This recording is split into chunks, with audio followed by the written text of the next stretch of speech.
สบายดีข้าพเจ้ากรุงมณีปทุมทองเนาะมื้อนี้จะมาเว้าเกี่ยวกับการเฮ็ดเวียกของสมองเนาะเพื่อประกอบเข้าในวิชาวิธีคิดสอนจิตวิทยาสอนโดยอาจารย์กงศรีจุลมณีเนาะเพราะว่าการที่เฮารู้จักหรือว่าเข้าใจเกี่ยวกับการเฮ็ดเวียกของสมองจะช่วยให้เฮาหรือว่ามีความสำคัญกับการที่เฮาจะเป็นครูในอนาคตได้เนาะซึ่งรายละเอียดของการเฮ็ดเวียกของสมองเฮามาเบิ่งไปนำกันเลยเนาะ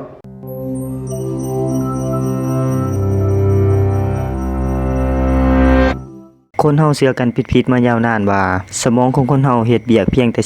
10% อีก 90% บ่ได้เฮ็ดหยังมีเพียงไว้สำห้องได้โฆษณาหมู่ว่าช่วยปลดศักยภาพที่ซ่อนอยู่ได้ด้วยวิธีทางประสาทและวิทยาศาสตร์คนทั่วไป2ใน3ได้ครูวิทยาศาสตร์เกือบครึ่งหลงเชื่อในเรื่องเหล่านี้ในช่วงปีคศ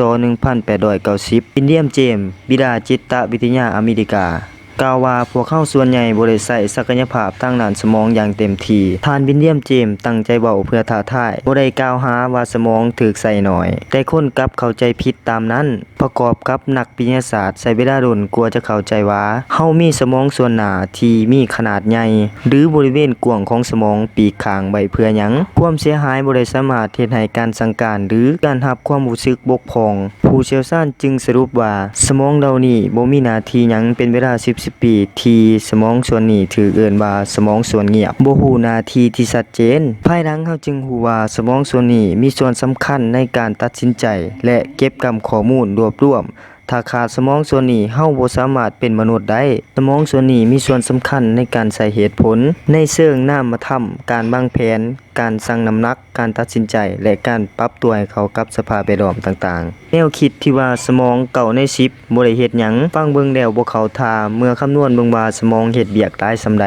สมองของสัตว์แขวหนูและสุนัขใส่พลังงาน 5% จากพลังงานทั้งหมดของร่างกายสมองผู้ใหญ่ซึ่งคิดเป็น 2% ของมวลกายใส่กลูโคสที่เผาผลาญในแต่ละวันของร่างกาย 20% สำหรับเด็กตัวเลขนี้สูงถึง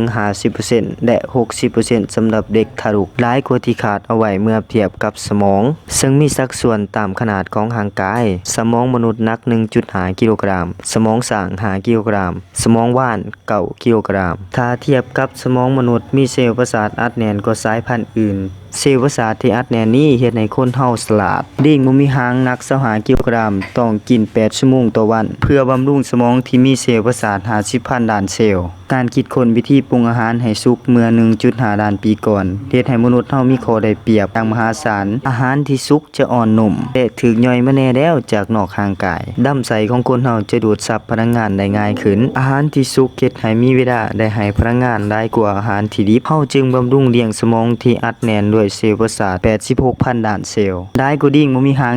40% สมองของคนเฮาเฮ็ดเวียกดังนี้แคลอรี่ครึ่งหนึ่งสมองเผาผลาญนำไปใช้รักษาโครงสร้างสมองให้สมบูรณ์โดยการสูบบรรจุโซเดียมและโพแทสเซียมผ่านเหงื่อเพื่อรักษาบรรจุไฟฟ้าจะเฮ็ดแบบนี้ได้สมองต้องได้รับพลังงานสมองใส่ ATP หลายกว่า 3.4 คูณ 10 ขึ้นกำลัง21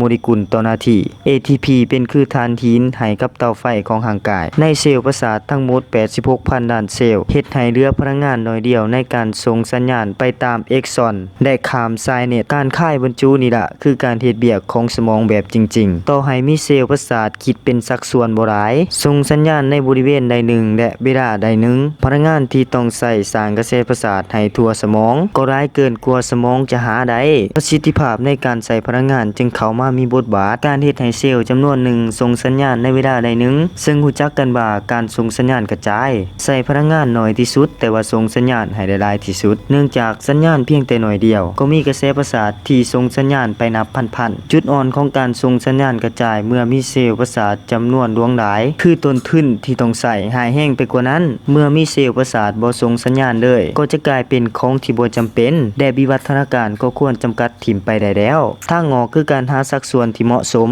ที่สมองสั่งการได้ในขณะหนึ่งเพื่อประสิทธิภาพสูงสุดควรมีเซลล์ประสาท 1% 56% เฮ็ดเวียกอยู่ในขณะหนึ่งนี่คือขีดจำกัดของพลังงานที่เฮาต้องยอมรับเพื่อเฮ็ดให้เฮารู้สึกตัวอยู่ได้ความจำเป็นต้องรักษาพลังงานเป็นเหตุผลให้การเฮ็ดเวียกส่วนใหญ่ของสมองต้องอยู่ใต้จิตสำนึกเป็นเหตุผลที่เฮ็ดให้เฮาเฮ็ดหลายสิ่งพร้อมกันบ่ได้เฮาบ่มีพลังงานเพียงพอที่จะเฮ็ด2สิ่งพร้อมกันยิง3หรือหา อย่างแห้งบ่ต้องเบาถึงถ้าเฮาฝืนจะเฮ็ดให้สิ่งนั้นหายแห้งลงไปกว่าเก่าเฮาควรใส่ใจสิ่งหนึ่งอย่างเต็มที่ยิ่งเฮ็ดได้อย่างยิ่งมีผลเฮ็ดให้หายลงสมองยิ่งฉลาดและมีพลังงานจนต้องการพลังงานมหาศาลเพื่อคงพลังงานไว้และยังคงฉลาดจนมีแผนในการใส่พลังงานอย่างมีประสิทธิภาพไปในตัวดังนั้นอย่าปล่อยคำหลอกลวงเฮ็ดให้รู้สึกผิดว่าสมองเฮาขี้ข้านรู้สึกผิดไปก็เปลืองพลังงานดาจากทั้งหมดนี้เฮาควรรู้ว่า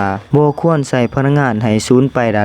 เฮามีเซลล์ประสาทที่กระหายพลังงานเป็นพันๆล้านเซลล์ที่ต้องดูแลดังนั้นจงลงมือเฮ็ดในสิ่งที่เป็นประโยชน์ให้กับตนเอง